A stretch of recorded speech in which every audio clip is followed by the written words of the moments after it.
Hey everybody, hope you're having a good day or night. So you read the title. Today we are legitimately ranking every tree in each of the realms in Dead by Daylight from best to worst. As I've been grinding away on my video comparing every map in the game, I realized how much time I spend talking about the trees in each of the realms, whether or not they synergize with Singularity's power. So here we are to give the 100% objective S through F ranking of them all. Starting off with the OG, we have the classic Macmillan estate tree. Before diving too deep here, let's first talk through what the ideal tree is in S tier, so we're all on the same page. Singularity can place his biopods at a maximum height of 5 meters, which we love being able to do, since we can use it to goop or TP on a survivor over taller obstacles that they might try and hide behind. Think things like maze tile walls, rocks, and random barrels or other clutter on the maps. This means your effective range per pod is almost always greater compared to lower spots, since a max height biopod can survey a gen while also a nearby jungle gym in its entirety, compared to having to put a pod at equal height or less than the maze tile wall, which would only have LOS of the gen and whichever side of the maze tile it was placed. A more concrete example of this, something I call a cross angle. Let's look at the main building generator on Ormond.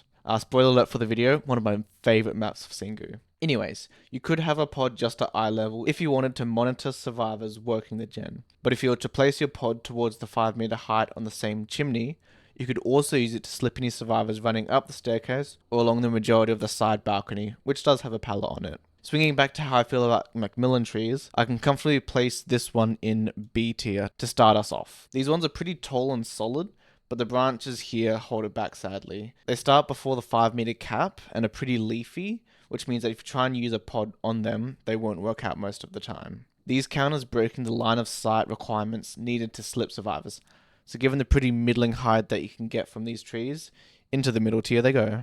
Moving on now to Autohaven wreckers, these trees are the GOAT, into S tier they go. These are almost perfect, really tall and skinny, while being portrayed as dead, quote unquote, meaning they are entirely bald, and not having any pesky leaves or foliage to obscure our pods. 2 extra little points for them, however. Make sure if you're trying to get a max height pod on them, the trees start just before the 5 meter point, meaning you can get your pods kind of stuck on the inside where they won't do anything if you aren't paying enough attention while placing them. Secondly, there is another 2 types of trees on the map. They aren't the primary ones, unlike the ones pictured here in S tier. I'd have to put them somewhere in A tier just since they aren't quite as tall. Throughout these rankings, I am just going to be looking at whatever tree I feel is the most dominant share of the maps. Hence Autohaven still ranking really highly here, despite the shorter trees being something to look out for. On to the next, here we have the Coldwind farm tree, which I'm going to place in between the ones we've discussed so far in A tier. These ones are easily a step above the Macmillan ones. They're structured such that they are perfect for most of the trunk until the branches fan out at like 4-ish meters and don't allow that potential max height biopod. This is pretty much my definition of an A tier tree, being really solid but with one flaw holding them back from breaking into S tier, here having the branches starting a tad earlier than we would like. Worth bearing in mind also is that on any Coldwind farm map, there really aren't that many trees for some reason, unlike Macmillan or Autohaven. These mostly just spawn edge map and corners, so it won't be too central, allowing for any insane mid-map cross angles, unfortunately. A quirk of Coldwind maps I'd like to mention that isn't related to the tree topic at hand is that the maze towers often have these bits of the wall, I'm not sure what to call them, that you can use to great effect to easily see over both sides of the wall. The most accessible one I'd say is a spot on the teal tiles. It's this kind of scrap bit of wire that sticks up and is a useful trick that I thought I'd mention for you while we're here. Interestingly enough, we have the Crowspin Asylum trees here, which are going in S tier, actually above the Autohaven Rectors ones. To be honest, as I was planning out this video, I hadn't really thought about how the trees were on this realm, but in gathering the footage and all that, these are now definitely among my favourite. They're similar to the Autohaven ones in that they're bald/dead and have no leaves whatsoever. They're also really tall and straight, and while they do have some branches along the trunk, they're little stubby things that don't impede our pods at all, which is always a massive W. Next up is Haddonfield, which doesn't have that many trees actually, but the ones present look like this and are pretty mid to use, so an easy B tier for sure. These kind of feel like the Coldwind trees in terms of structure, but the branches and annoying foliage start a bit lower, so hence dropping a tier for this. Now this is a little cheeky, but I felt like including the light poles along the street for this map, despite, not being fucking trees. This is to give a tangible cap of sorts to the tier list. Since these I end up using for my pods while playing this map, they're much taller than the 5-meter cap, while having no branches or anything below this to obstruct us. They're also very skinny. They allow us to have pods survey almost a 360-degree view, potentially letting us tag survivors behind the pod more often than a bulky tree trunk like ones we'll get to later. Another tip for this map is if you look in the image for the tree, there's a lamp that's actually probably half the max 5 meters. You can get a pod on top of this, letting you have a perfect 360-degree camera, which is neat. I find there's always one of these spawning in the pocket next to main, which pretty much always has a gen and an EMP crate, usually meaning you get to control plenty of important real estate on the map for free. Up to Backwater Swamp now. I gotta say, as a former Blight main, I used to hate this map and these trees on it with a burning passion. Now that I've been on Singularity for ages now though, these trees and I are now a friend. We gotta put these trees like up here. I'd say tippy top of A tier. They're devoid of branches and foliage unlike the Coldwind ones here, while still being tall enough to give us those max height pods. These are hella girthy, shall we say, meaning unlike a higher tier tree like Autohaven or Asylum, you can't view as close of a 360-degree angle on them. It's more like 270-ish. Also want to drop it down from potentially being in the S tier up here due to their spawn densities. If the majority of trees present on these maps are in dense thickets, I will dock them points for that, since other tall trees nearby will also cut your pod's LOS. Not quite as much as having them in foliage, but enough that it's important to me to be considered. This is another part of why I can't put swamp trees in S. Also, why Macmillan is in B. I didn't mention that previously, but both of these realms have the majority of their trees stacked on top of each other in the mid-map, sadly. Now we've reached Red Forest, home to Mother's Dwelling and Temple of Purgation. Both of these maps trees are among the worst in the game, so straight into F tier they go. These trees spawn leafy, bushy branches at like half the 5-meter cap, not even tall enough to tag over maze towers or any obstacles that survivors could use. Not to mention, they spawn in the most egregiously crowded areas ever on both maps. Trying to use these trees to survey something only lets you see a small area directly in front of them. Pretty much no opportunity for nice cross angles, just atrocious stuff here. Let's move on. Having just ragged out the Red Forest trees, I'm going to have to give them a friend in the S tier, since the ones on this map are awful. I will put Badham in front of Forest in this tier, only because there's more structure to use for your pods that aren't just trees. There's a couple light poles along the streets, much like the lovely Haddonfield ones. And there's just less objectives I find in these dense pockets of really crappy trees. Ignore the fact that there's an EMP crate pictured in this one. I am more talking like numbers of gens and such. As a lovely change of pace, we're on to Yamaoka Estate now, which is an easy A tier. Maybe getting bumped up to S tier at some point. Definitely above these two.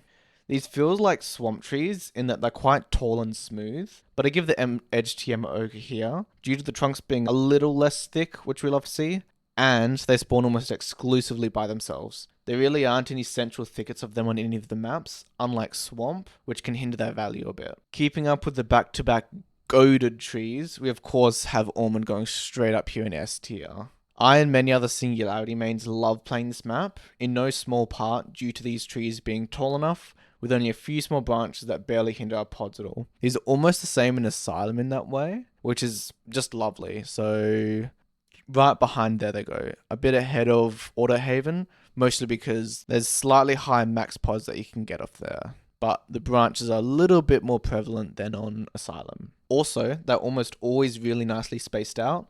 There's just one or two spots on the maps that they group up in a more inconvenient way, sadly. Onto quite the interesting realm here, being Dead Dog Saloon, one of Singularity's best maps, not due to the trees, however. There are some trees that spawn in the pocket around Gallows, as you can see here. They're pretty mid, being like really short, and despite having no foliage, the branches mean you have to pay a fair bit of attention when putting your pods down, since they spread out quite low to the ground compared to the others. So considering just these, and not forgetting there's only a couple of possible spawns for them in this pocket, this is an easy first C tier in my opinion. Nothing quite trash enough about them to put into like F tier, which is good at least. You can probably see we're still not quite done with Dead Dog here, since I want to talk about the cacti spawns on the map. I do feel I am plenty justified including these on the tier list, more so than the light pole, since, they're actually plants. I'm not sure about the actual numbers of it, but anecdotally, so you know it's true, there are more spawns across the map for these compared to the trees in C tier, importantly with some spots outside the gallows pocket, naturally making them more versatile.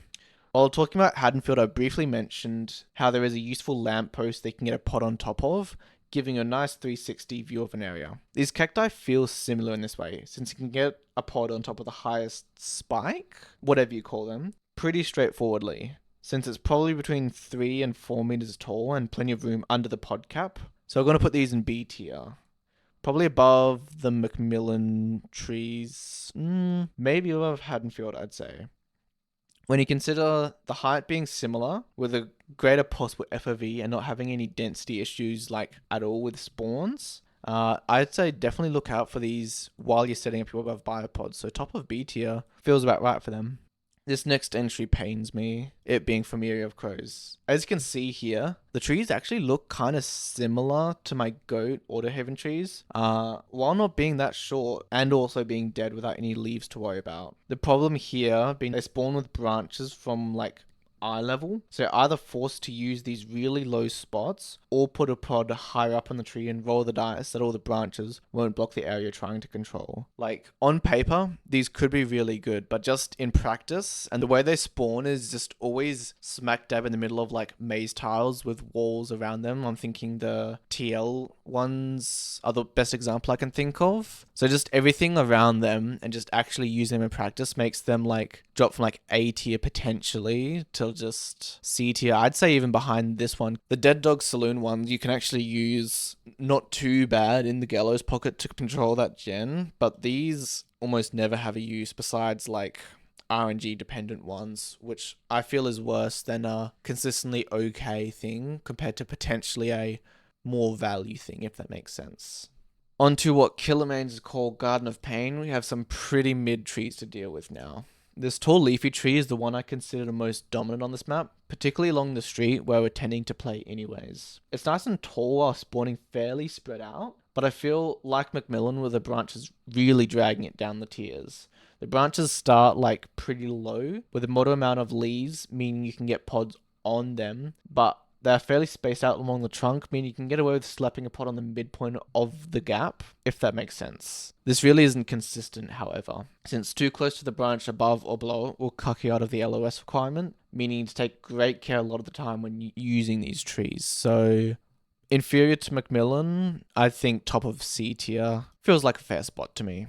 In a nice return to form, here we have the trees from Decimated Borgo, home to the Shattered Square and Forgore Ruins maps. These are really solid trees in my experience. I'd say they're a nerfed version of the Asylum trees, with similar height, width, and without any foliage, which is always hype. I will still put them in A tier, probably between the ones we already have, just since the branches are a bit of an annoyance, sometimes blocking our pods on the trunk, so I don't feel like they're quite consistent enough to breach into S tier.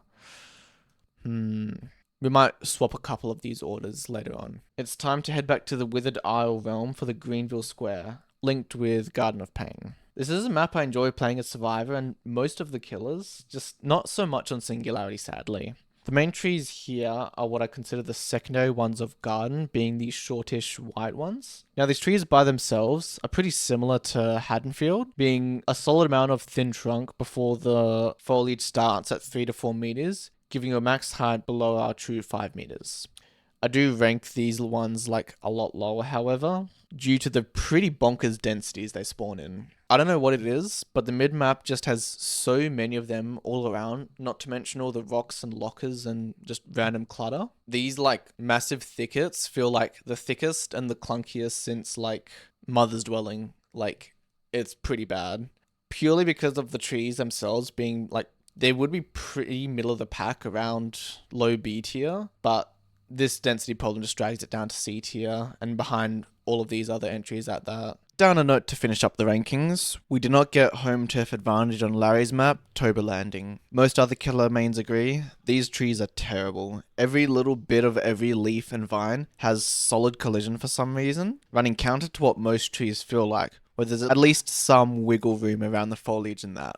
There are plenty of good looking trees on this map that you can get a pod fairly high up on the trunk, when through no fault of your own, there's a random vine you couldn't see in front of it, making it completely useless. There's so many different types of trees present too. I just picked a random one to represent on the tier list, making it that much harder to learn good spots on trees to set up, unlike the majority of the other maps. In terms of its placement in F tier, I don't think it's as bad as Red Forest, for the same reason as Badham. There's a fair amount of tall rocks, and both of the crashed ships feel okay to use instead. I do feel it's slightly worse than Badham, since the collision is just that much harder to identify on each of the trees.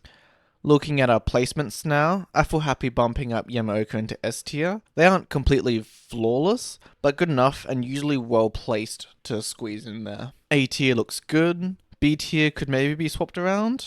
Macmillan seems a little low. I just don't think it's as nice to use compared to Haddonfield or Saloon Cacti. C tier, I think I'll pop the dead dog trees up. There's not the most of them, but they are plenty usable considering. I think slightly more than gardens. F tiers will definitely trash, and Red Forest being the worst of the worst is 100% right in my opinion. And I had a lot of fun making this, to be honest. I hope it'll be helpful to even just one person. Consider sticking around for the big map video in the future, along with some more straightforward build videos I've been cooking. Please do leave any and all feedback. I really do appreciate it. And have a good day or night, wherever you are.